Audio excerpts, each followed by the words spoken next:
Los Caballeros Templarios. Una hermandad secreta nacida entre la agonía de la Edad Media, para acabar desapareciendo tras 2 siglos de existencia.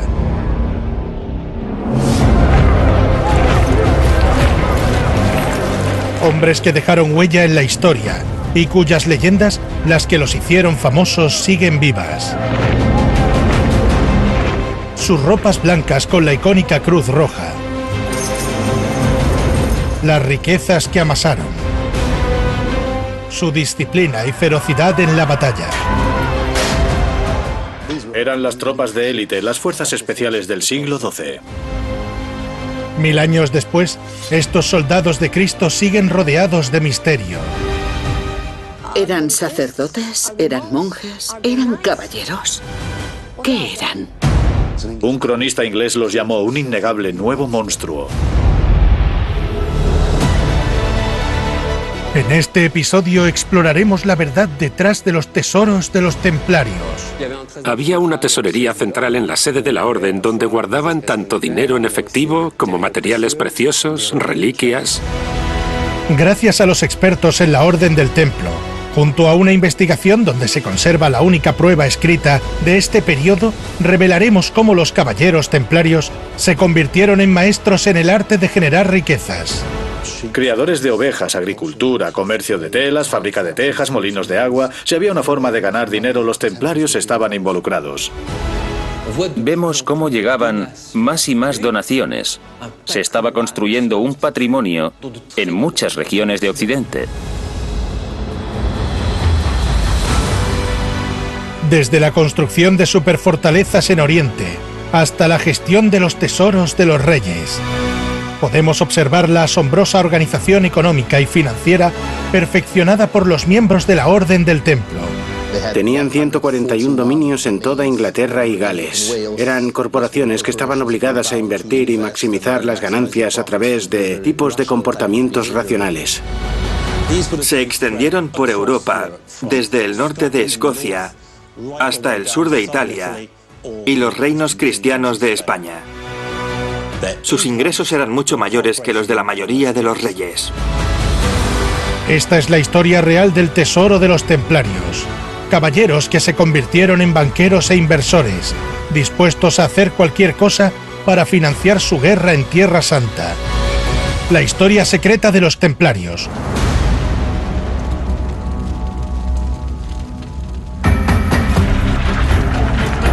Jerusalén. Jerusalén, mediados del siglo XII.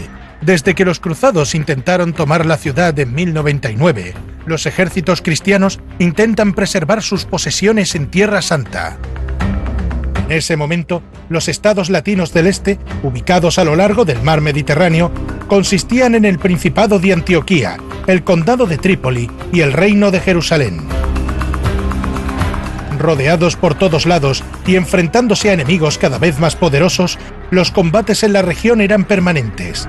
Entre los caballeros presentes en el campo de batalla, destacaban ciertos guerreros con batas blancas adornadas con una cruz roja, los caballeros templarios.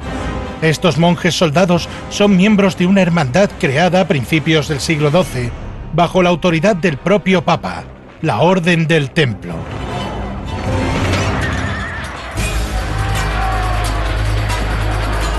Su misión: defender a los cristianos mientras peregrinaban a Tierra Santa. En solo 30 años, esta nueva raza de caballeros se ha vuelto cada vez más popular entre los reyes y pueblos de Europa Occidental. En Europa Occidental, en ese momento, los caballeros eran extremadamente competentes en el campo de batalla, pero también los percibían como personas arrogantes. Podían embarcarse en el simple ataque de la línea enemiga sin ayuda, o podían negarse a cumplir órdenes, pero los caballeros templarios no eran así. El hecho de que fueran religiosos por vocación significaba que tenían un comportamiento más sobrio a la hora de luchar. Eran igual de competentes, entrenaban todo el tiempo, pero estamos ante una formación de tropas mucho más disciplinada. No rompían filas, trabajaban en una formación muy cerrada. Luchaban de una forma sobria pero muy intensa. No estaban allí para lucirse, estaban allí para cumplir ese papel.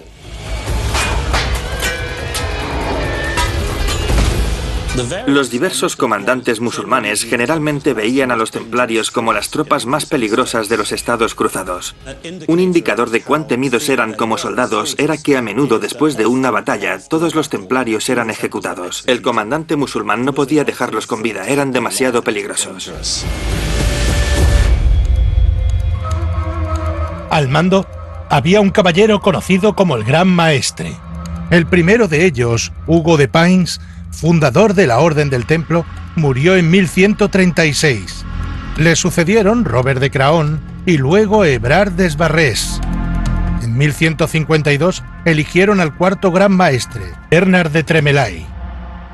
Fue él quien en 1153 se iba a distinguir en una batalla que se hizo famosa, la captura de Ascalón.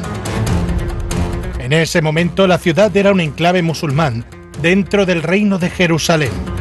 Por lo tanto, los ataques contra los estados cristianos podían lanzarse fácilmente desde Ascalón. Durante 5 meses, el ejército del reino de Jerusalén intentó recuperar la ciudad. Las tropas estaban compuestas por una mezcla heterogénea de soldados latinos que ocupaban Tierra Santa y miembros de las órdenes militares de la época. Entre ellos varios cientos de caballeros templarios que habían venido a echar una mano al ejército de Jerusalén. Ascalón era un escudo fatimí que protegía a Egipto de alguna manera. Y lo que realmente querían los cristianos era consolidar la frontera sur de Jerusalén, por lo que llevaban bastante tiempo con la idea de tomar el control. En 1153, el reino de Jerusalén asedió la ciudad. El asedio al comienzo salió muy mal. Fue realmente cuando los comandos comenzaron a discutir si podría tener éxito o no. Entonces decidieron organizar un asalto final. Los caballeros templarios entraron primero. Los templarios entraron por una brecha, pero lo hicieron solos. Y los musulmanes, una vez que los templarios entraron en la ciudad, se cerraron a su alrededor. Se cree que unos 40 templarios murieron en Ascalón siguiendo a su maestro Bernard de Tremelaye.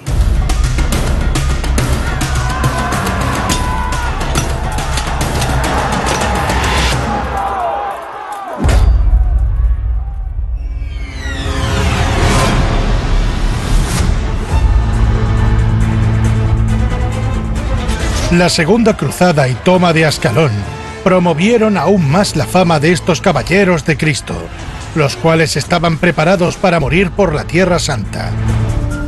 En la segunda mitad del siglo XII, los caballeros templarios comenzaron a ocupar un lugar cada vez más importante en los ejércitos del Reino de Jerusalén y otros estados latinos orientales.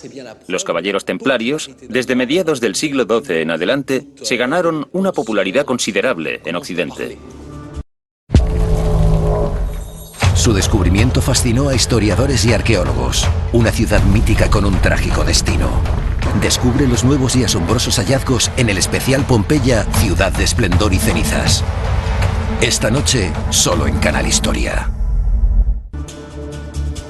Archivos Nacionales, París, Francia. En París, en las cámaras de los Archivos Nacionales, hay millones de documentos clasificados por fecha que relatan la historia de Francia. Recientemente se han encontrado documentos perfectamente conservados en reservas que datan del siglo XII. Han proporcionado nuevas pruebas del frenesí de las donaciones a los templarios, que se apoderaron de Europa poco después de la creación de la Orden. Bula Papal Milites Templi, Papa Celestino II, 9 de enero de 1144. El primer documento data de 1144. Se trata de un llamamiento a las donaciones del Papa Celestino II. Tenemos un acta del Papa que indica que los templarios son los defensores de la fe en Oriente, pero que no tienen ingresos suficientes y que para llevar a cabo sus expediciones era necesario que los fieles contribuyeran para proveerles de lo que necesitaran y, por tanto, así quienes dieran sus propias posesiones, bienes y dinero a la Orden del Templo tendrían una séptima parte de penitencias que tenían que hacer por sus pecados. Este es el propósito de este llamado al pueblo, una especie de contribución generalizada, un poco incentivada.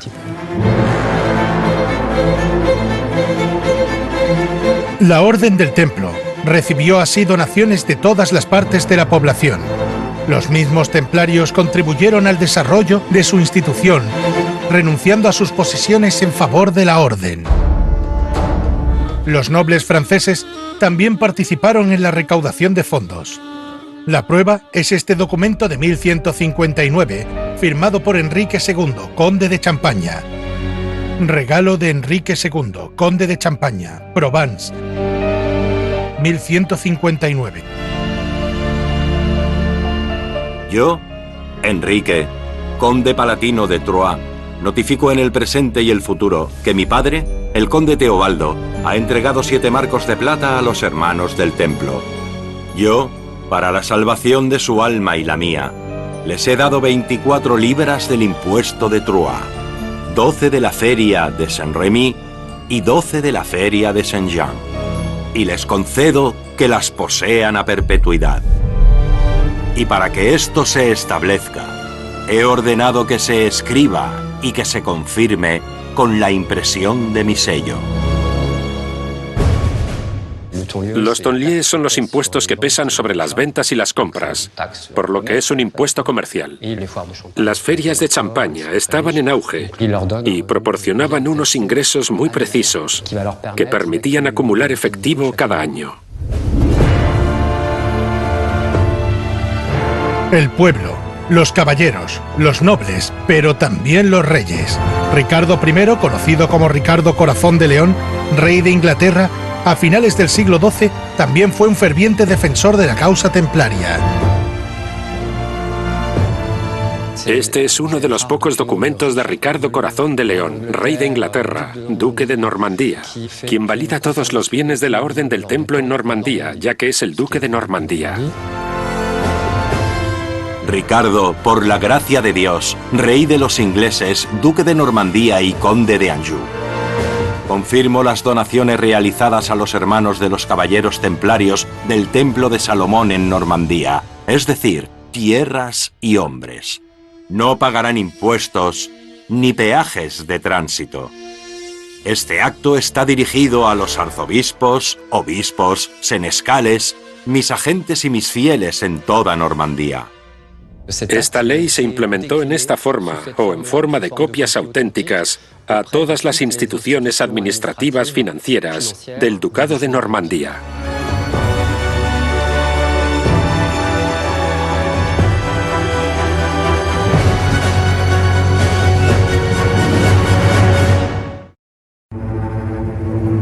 La red de comandancias templarias, donde vivían los miembros de la orden responsables de hacer crecer los archivos del templo, se expandió rápidamente. Con el tiempo, los líderes de la orden del templo aprendieron a administrar estas propiedades.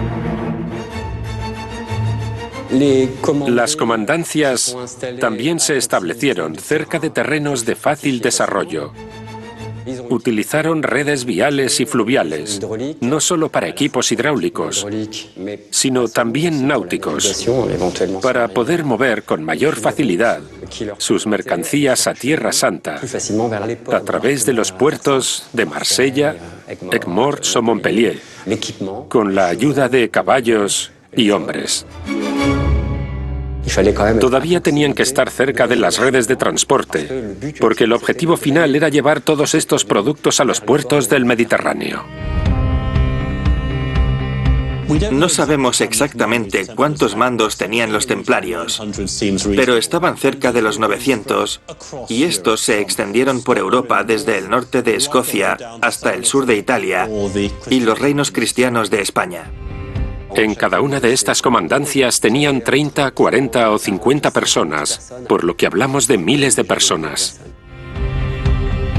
Podemos llegar a pensar que los caballeros templarios tenían los flancos este y oeste. La Orden del Este fue una operación militar diseñada para defender la Tierra Santa cristiana. En el oeste, sin embargo, las propiedades templarias no eran en realidad bases militares. Eran centros financieros donde generaban la riqueza para apoyar las operaciones en el este. Había una especie de combinación de fuerzas armadas en el este y negocios en el oeste. Eran criadores de ovejas. Estaban muy involucrados en la agricultura y el comercio de telas. Tenían huertos, fábricas de tejas, molinos de agua. Si había una forma de ganar dinero en Occidente, los templarios estaban involucrados. Parece que fueran muy codiciosos financieramente, pero no lo eran. Eran hombres de negocios muy astutos y estaban haciendo todo lo posible para apoyar su cruzada en el este. Comandancia del Templo de Cressing, Braintree, Condado de Essex, Inglaterra. En la Inglaterra de hoy, todavía quedan rastros de las muchas comandancias templarias como el Templo de Cressing. Uno de sus graneros es conocido por ser el granero de madera más antiguo del mundo. Creo que el Templo de Cressing fue el primer dominio que se le dio en Inglaterra a los templarios. Fue donado en 1137 por la reina Matilde. Rápidamente se convirtió en uno de los dominios más grandes y uno de los más importantes, quizá el más importante de Inglaterra. Constaba de unas 283 hectáreas de tierra. Está situado en un punto de gran importancia estratégica. Está en Essex, a medio camino entre Londres y el puerto de Harwich. El puerto de Harwich fue uno de los lugares más importantes en aquella época.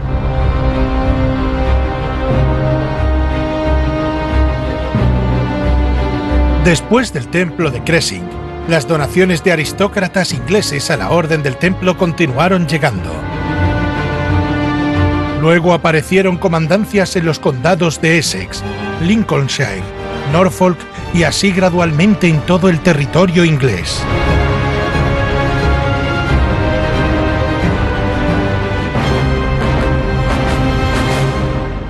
El siglo XIII fue donde se llegó al pico más alto de donaciones.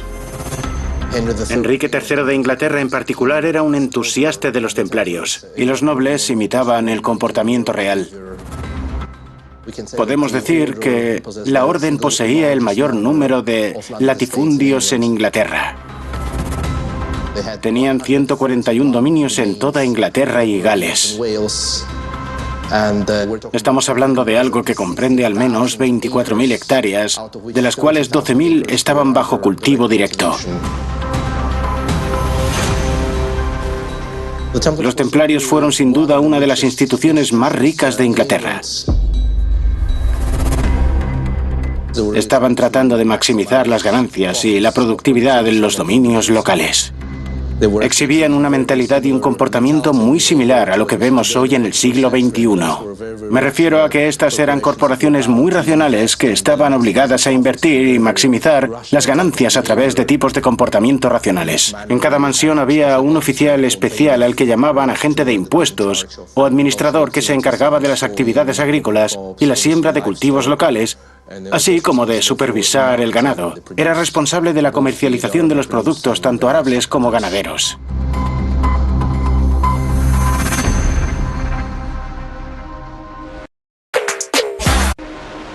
Archivos Nacionales, Kew, Inglaterra.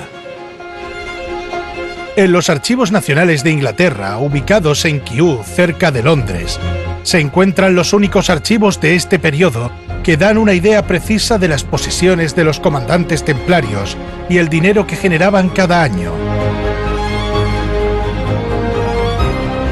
Esta información escrita en latín se guardó en rollos de pergamino de piel de oveja, los cuales se han conservado a lo largo de los siglos. Al igual que los libros de contabilidad, estos rollos contienen todos los detalles, las cantidades producidas y las sumas de dinero gastadas y recaudadas por la comandancia. Cada dominio tenía su propio secretario que estaba registrando lo que estaba sucediendo. El administrador le decía cuánto se había ganado ese año, cuánto se gastó, cuánto se cosechó, cuántos animales nacieron, murieron, cuántos se compraron, cuántos se vendieron y cuántos se trasladaron a otros lugares. El secretario simplemente lo anotaba todo de forma muy meticulosa. Estos empleados eran escritores bien formados. Por lo general, usaban pluma de ganso. La sumergían en una tinta generalmente de color marrón y escribían con una caligrafía muy fina. Una vez que cubría toda la membrana, se les proporcionaba otra. Una vez toda la cuenta estuviera lista, cosían varias membranas y creaban este enorme rollo.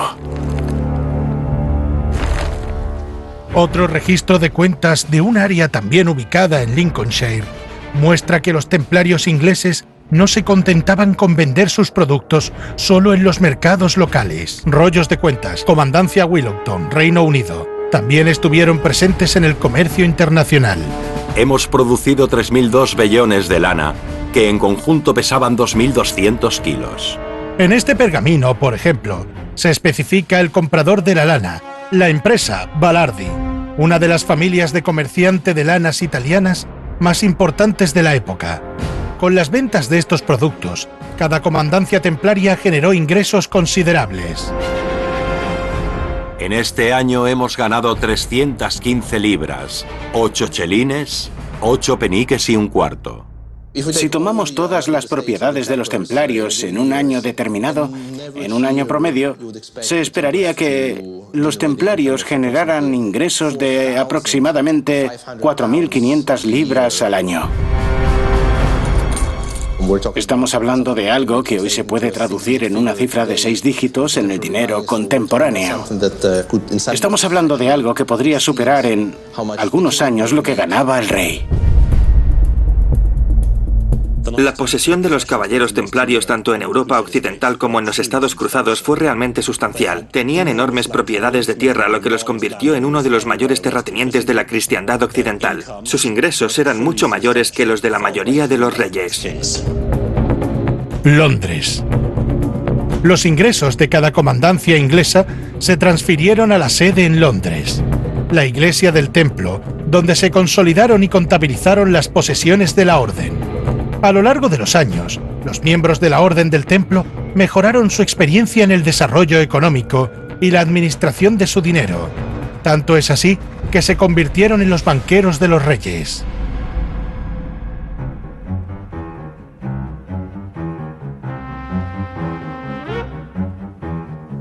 Llevaban las cuentas con un cuidado muy meticuloso.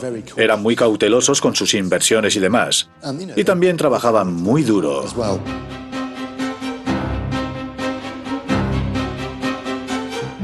Los templarios han sido descritos como la institución medieval que más contribuyó al surgimiento del capitalismo moderno.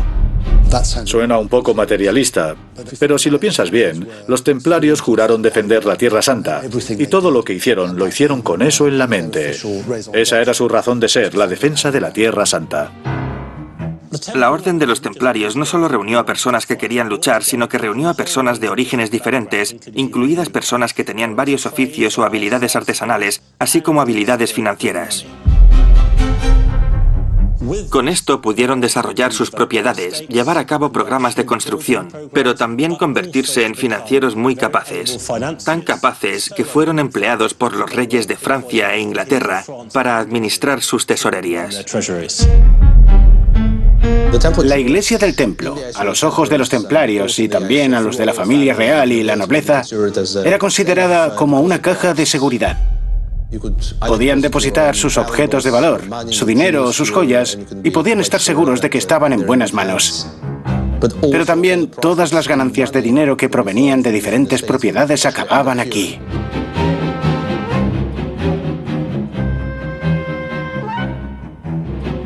Tanto en Francia como en Inglaterra, el dinero circulaba de las comandancias a los centros financieros regionales y luego a París.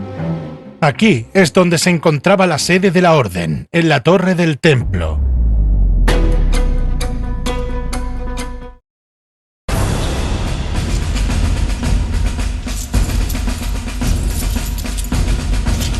El propósito de esta organización financiera era financiar las necesidades de la guerra en Tierra Santa. Estos fondos se enviaban al este desde París. Pasaban por los puertos del Mediterráneo, es decir, por Marsella o Montpellier, y desde allí se enviaban en barco.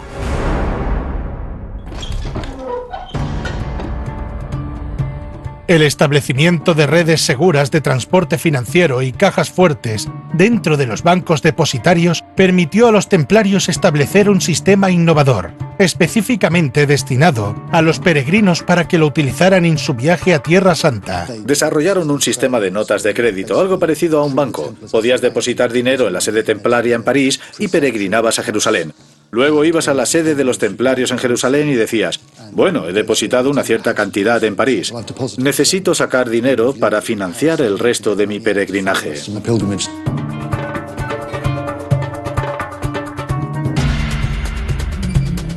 Gracias a este sistema de depósito, el peregrino podía viajar sin correr el riesgo de que le robaran durante su viaje.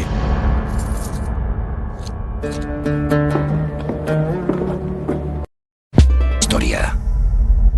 Desierto de Wadi Rum, Jordania. Y así los templarios hacían que la peregrinación a Tierra Santa fuera más sencilla y sobre todo más segura. Con una red de fortalezas esparcidas por toda la región, los templarios podían luchar contra los ataques enemigos. Pudieron contratar a los mejores arquitectos y mamposteros y terminaron construyendo obras maestras de la arquitectura militar medieval. Castillos como el de Atlit, por ejemplo, que posiblemente fue el castillo más famoso de los templarios, era en realidad una península fortificada. Era completamente inexpugnable e incluso resistió a un ataque mientras se estaba construyendo. Las paredes tenían algo así como 5 metros de grosor. Esta era una forma de anunciar que los templarios eran la fuerza más poderosa de la cristiandad sin pertenecer a la realeza. Eran una fuerza a tener en cuenta. Estos castillos eran increíblemente firmes. Los castillos templarios adoptan muchas formas. Están los castillos fronterizos, que eran grandes y los protegían de los ataques y actuaban como punto de partida para una invasión. También había muchos castillos lejos de la frontera. A menudo estos podían actuar como centros estatales en medio de grandes tierras agrícolas y por lo tanto como punto de consolidación para esas zonas. Trapesac, Chastel Blanc, Chastel Ernol, el castillo de Pellerin, Safed. Hay docenas de fortalezas templarias por toda la región.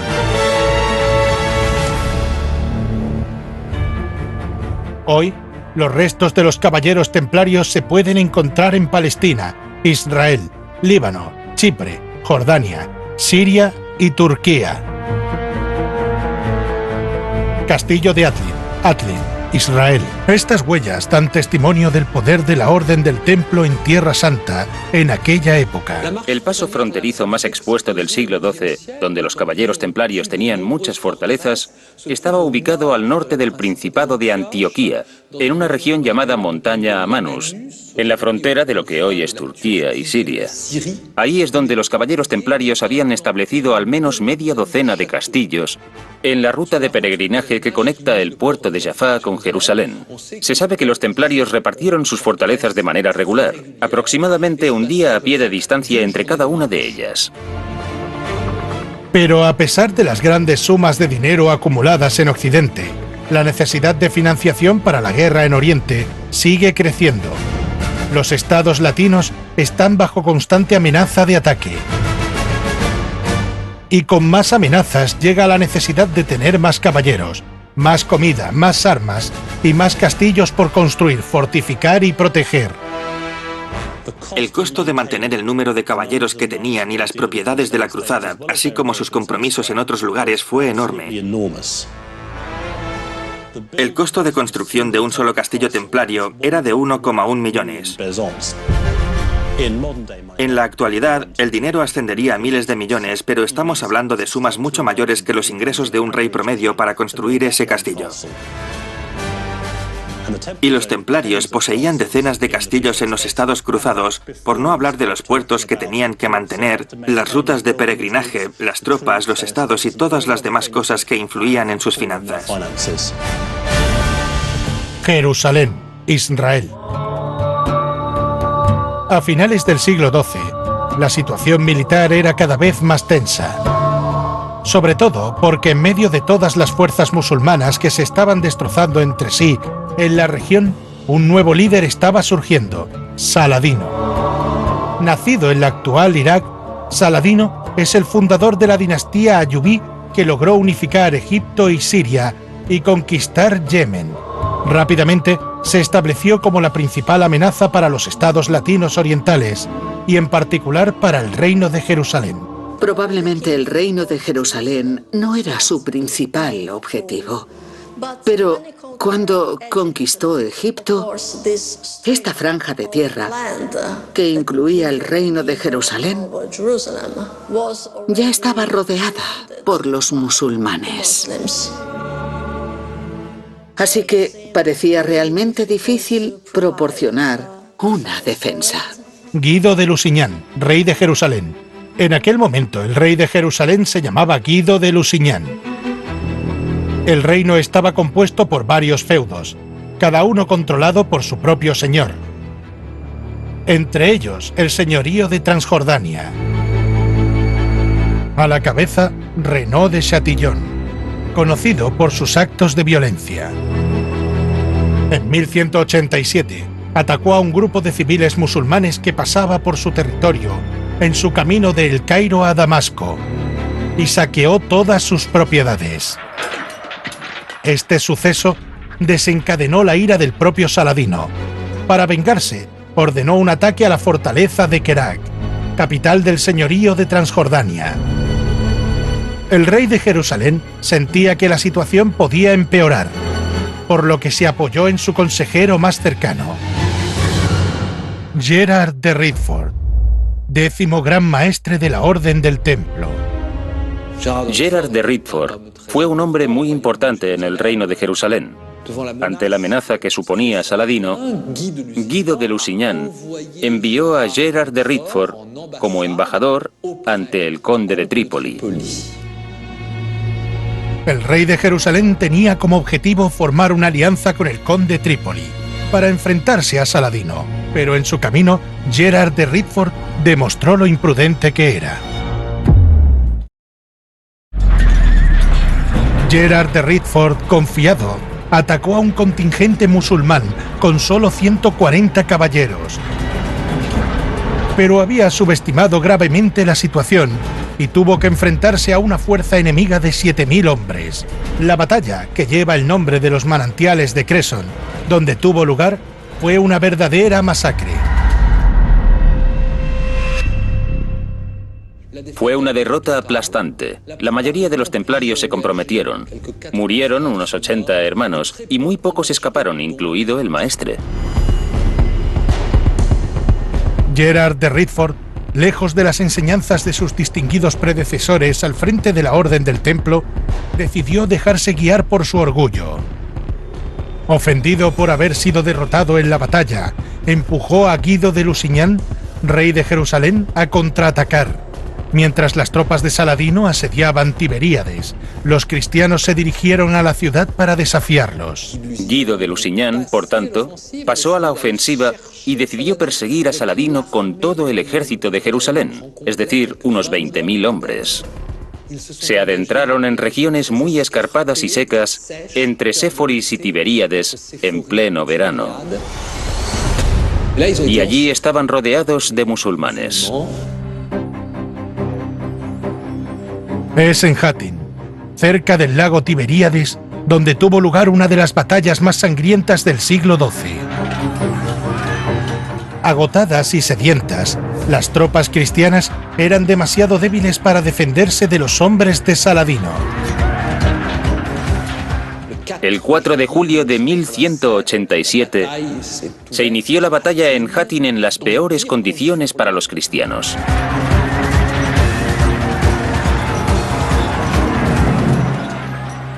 Los templarios mostraron cierto heroísmo, pero la derrota fue aplastante. Hubo muchos muertos e incluso más prisioneros. Los templarios fueron ejecutados por Saladino, pero el maestre fue llevado cautivo a Damasco. Saladino lo utilizó como moneda de cambio para que la hermandad entregara las fuerzas de Gaza y Daron. Fue así como, en 1187, el reino de Jerusalén se derrumbó a los pocos meses y el entonces maestre del templo, Gerard de Riedford, se convirtió en uno de los principales culpables.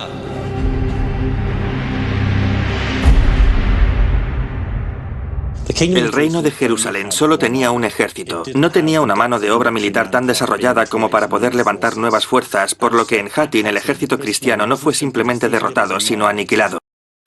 En historia.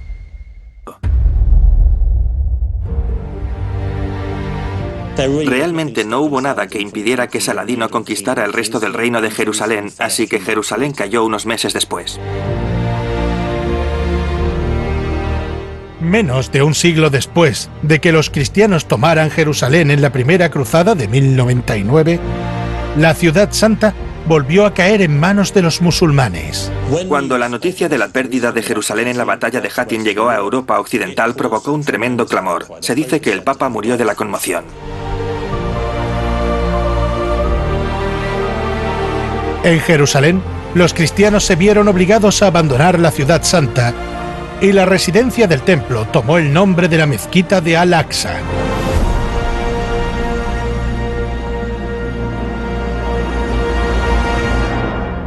Después de la batalla de Hattin y la caída de Jerusalén, todas las fuerzas cristianas, especialmente los templarios, estaban en su momento más bajo.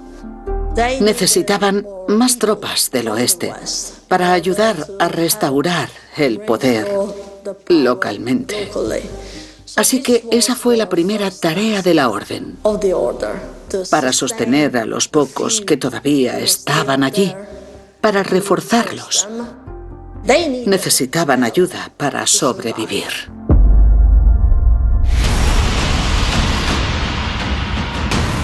Esta ayuda llegaría gracias a la Tercera Cruzada.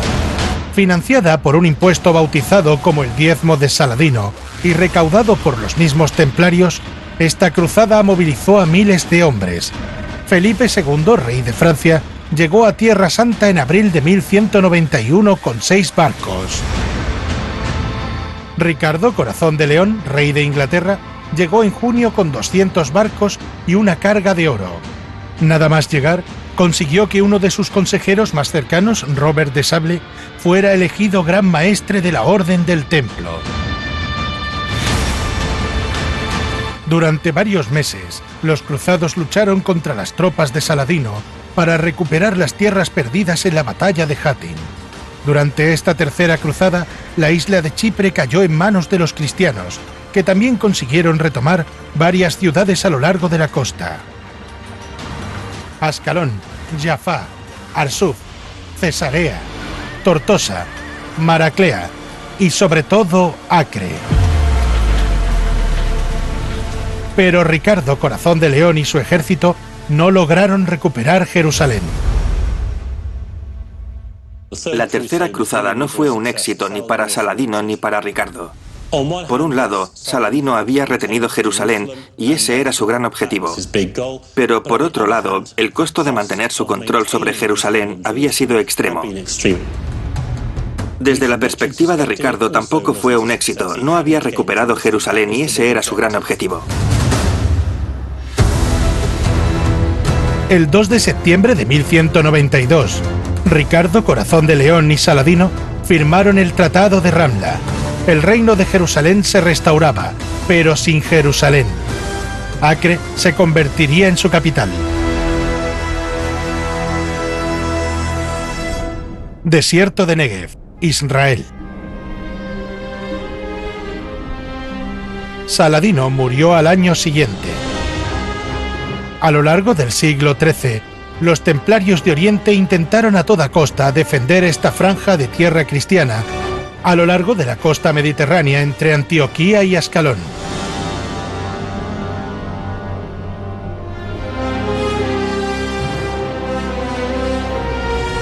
A pesar de su prestigio en Occidente y su devoción por defender la Tierra Santa, a pesar del dinero y las tropas que seguían llegando a Oriente, los templarios perdían más de lo que ganaban. Y en Occidente comenzaron a surgir las primeras críticas. Matthew Paris, monje benedictino inglés e historiador de renombre del siglo XIII, relata algunos de los acontecimientos durante los cuales se puso en duda la valentía de los templarios. Crónicas de Matthew Paris, informe del siglo XIII. En este texto Matthew Paris pretende volver a transcribir las palabras del conde de Artois, quien participó en el ataque a la ciudad de Mansura. Según él, los caballeros del templo se negaron a liderar el ataque a su lado, prefiriendo esperar a que el resto de las tropas se unieran, lo que provocó su furia. Oh, la traición de los antiguos templarios. Oh, fraude oculto durante mucho tiempo que estalla ahora abiertamente. Toda esta tierra de Oriente se habría ganado hace mucho tiempo si el engaño del templo y de otros que se proclaman religiosos no nos lo hubiera impedido a los laicos. Los caballeros templarios y sus cómplices temen que su dominio, enriquecido con ricos ingresos, acabe finalmente. En Occidente, la riqueza de los templarios se empieza a tambalear. Varios archivos dan fe de la tensión entre aristócratas y templarios. Carta de arbitraje de Luis IX, rey de Francia, 1241. Aquí, Luis IX, rey de Francia, relata un conflicto entre los caballeros templarios y Teobaldo IV, rey de Navarra y conde de Champaña, sobre sus adquisiciones en el condado de Champaña y Brie. Yo, Luis IX, rey de Francia, declaro que se ha restablecido la paz entre nuestro querido primo Teobaldo IV, rey de Navarra, y los templarios, y que los templarios nunca más realizarán adquisiciones en su condado de Champaña y Brie, ni en sus feudos sin su consentimiento. En este documento, Amaury de la Roche, comandante del templo en Francia en 1268, acepta pagar un impuesto que hasta ahora estaba exento. Yo, el hermano Amaury de la Roche, comandante del templo en Francia, declaro que Teobaldo IV, rey de Navarra y conde de Champaña y Brie, nos ha concedido una exención de impuestos sobre el transporte de 40 barriles de vino a Provence. Y aceptamos que si se superan esos barriles, pagaremos el impuesto según la costumbre de Provence. Durante el siglo XIII, las donaciones continuaban llegando, pero las críticas también comenzaban a echar raíces. Algunos terratenientes se volvieron en contra de los templarios. Veían a los templarios como terratenientes agresivos que infringían sus derechos y causaban problemas en Occidente. Los templarios también habían sido derrotados en muchas cruzadas, y eso tampoco pasaba desapercibido. ¿Por qué vamos a seguir enviándoles dinero si siguen perdiendo? La conquista o retención de Jerusalén se estaba escapando. Por lo tanto, la tarea de los templarios era demostrar que todavía tenían alguna razón para existir. A finales del siglo XIII, los caballeros templarios, que todavía tenían recursos considerables en Occidente, querían creer que todavía era posible la presencia cristiana en Oriente. Creados para proteger la Tierra Santa, los caballeros templarios debían continuar su misión a cualquier precio. Si fallaban, la orden del templo podía simplemente desaparecer para siempre.